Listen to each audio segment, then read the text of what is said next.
Olá! Prova sobre as primeiras civilizações está chegando? Então essa aqui é aquela revisão rápida e certeira dos pontos mais importantes. Vamos nessa! Já pararam para pensar como é que tudo isso começou? E o mais importante, o que realmente precisa saber para a prova. Vamos desvendar isso juntos passo a passo. Vamos ficar de olho nos pontos-chave. Beleza. Para facilitar, vamos imaginar o surgimento das civilizações como se fosse um grande jogo de tabuleiro. Cada avanço, cada mudança, foi uma jogada que levou a humanidade para uma nova fase.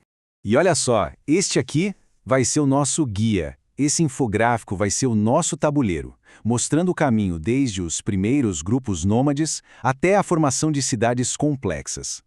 A gente vai acompanhar cada casa desse jogo para entender como tudo aconteceu. E a primeira e mais importante jogada, aquela que mudou tudo, foi a invenção da agricultura. Esse foi o verdadeiro ponto de virada na nossa história. A agricultura levou a um conceito-chave que é essencial lembrar: a sedentarização. O que isso significa? Basicamente, os grupos humanos pararam de ser nômades, de ficar se mudando, e começaram a ter moradia fixa. É como trocar a vida de acampamento por uma casa de verdade. Olhando aqui no nosso tabuleiro, a primeira carta que a gente vira é essa aí, de nômade a sedentário.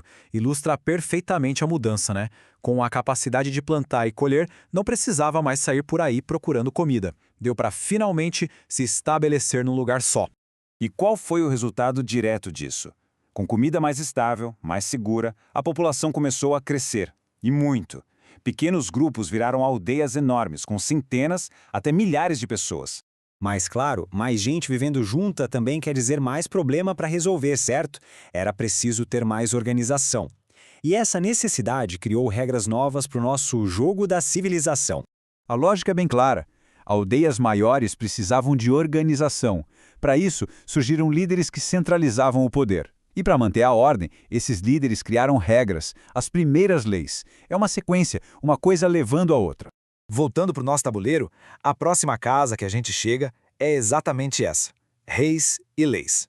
A coroa ali na carta simboliza justamente esse poder centralizado, a necessidade de ter alguém no comando tomando as decisões importantes para a comunidade. Agora, uma pergunta para ativar a memória. Como será que essas leis antigas funcionavam na prática? Eram justas para todo mundo? Um dos exemplos mais famosos que a gente tem é o Código de Hammurabi, com a famosa Lei de Talião: olho por olho, dente por dente. A ideia era que a punição fosse na mesma medida do crime. Só que aqui está o ponto crucial, e isso é super importante para a prova, hein? A lei não era igual para todo mundo. A punição dependia muito da posição social da vítima e do agressor. Com liderança estabelecida e as leis funcionando, o nosso jogo continuou.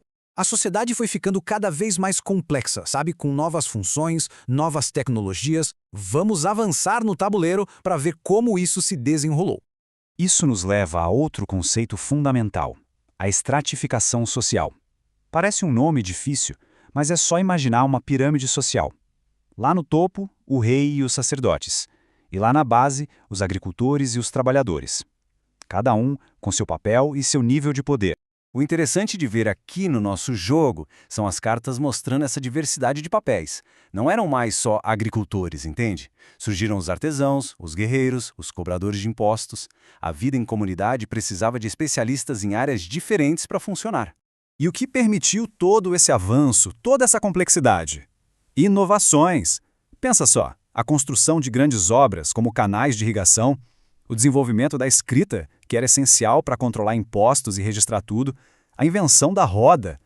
Cada uma dessas tecnologias foi uma peça-chave para o crescimento das civilizações. E pronto, chegamos ao final do nosso tabuleiro. A soma de todos esses passos, agricultura, leis, estratificação e tecnologia, resultou na formação das cidades-estado. Cidades organizadas, com governo próprio, que são a marca registrada do que a gente chama de civilização. Certo, agora chegamos na parte mais importante para a revisão. Vamos fazer aquele resumo final com os conceitos que precisam estar na ponta da língua para a prova. Prepara para anotar. Então vamos lá. Primeiro, sedentarização, que veio da agricultura. Isso levou ao aumento populacional e à formação de aldeias. Com mais gente, veio a divisão do trabalho e a estratificação social. Para organizar tudo, surgiu um poder centralizado, com reis e leis, e, por fim, a escrita e as grandes obras públicas para consolidar essas novas sociedades. E é isso! Guardando essa sequência lógica, esse caminho do nosso jogo de tabuleiro, a base já está excelente para mandar bem em qualquer questão sobre o surgimento das primeiras civilizações. Agora é foco nos estudos e boa prova!